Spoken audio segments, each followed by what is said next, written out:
Hello mga idol, nandito ako ngayon sa charity event sa Alvarez, Santa Cruz, Manila. Kaya kasama ko ang Takbong Marikit. Ano masabi mo, Takbong Marikit? EOU. Kaya tulong-tulong sa pagtulong syempre sa Takbong Marikit vlog. Ayan, syempre Pinigmi Marikit at ang aking YouTube, pakisubscribe. Yan, supportan nyo siya. Yan.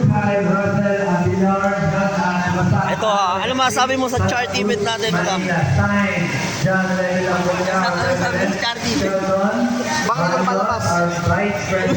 Ano masabi mo sa charity event, idol? Ayos yung singer. Pasensya na, may hangover pa to. Ang lakas mong yamot. National President. Ano masabi mo sa charity event? Ano masabi mo?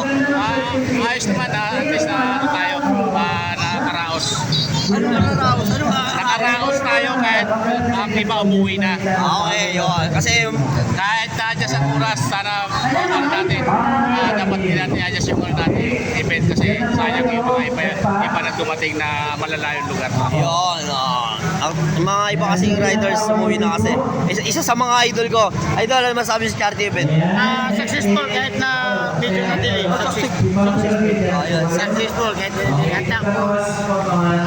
Ano yung sayo natin? Ano? Oh, ano ba?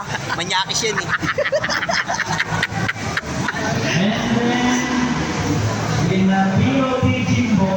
Yan, dito ako sa charity event mga idol.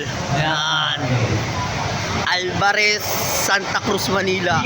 Yan. Ito. Isa sa mga legendary ng charity event. Idol, ano masabi mo sa charity event, Idol? Ano masabi sa charity event? Anong masabi mo dito sa charity event na nagaganap ngayon? Ito, okay lang, masaya. Si Pupring Alindahaw. Pupring Alindahaw. Sa lagay na yun, masaya ka na? Ano masabi mo sa charity event, Idol? Although sa ganito kasi grupo, marami ka ng mga challenges. At kanina nga nagkaroon na naman tayo ng pagsubok na kung saan nagkaroon ng changes ng schedule. Tayo nag-antay. So wala tayong magagawa kasi ang nais lang natin tumulong. So mag-antay tayo, mag-adjust tayo para sa kabubuti ng bayan. Well, muli ko para presidente. Di ba? Ito pa, isa rin sa mga pinakamalupit na idol ko, mga kaibigan. Idol, ano masabi mo sa charity event natin, Idol? Ayos, success. Success. Di ba? Saan ka pa? Di ba? Puro mga rapper to. Yeah, brr!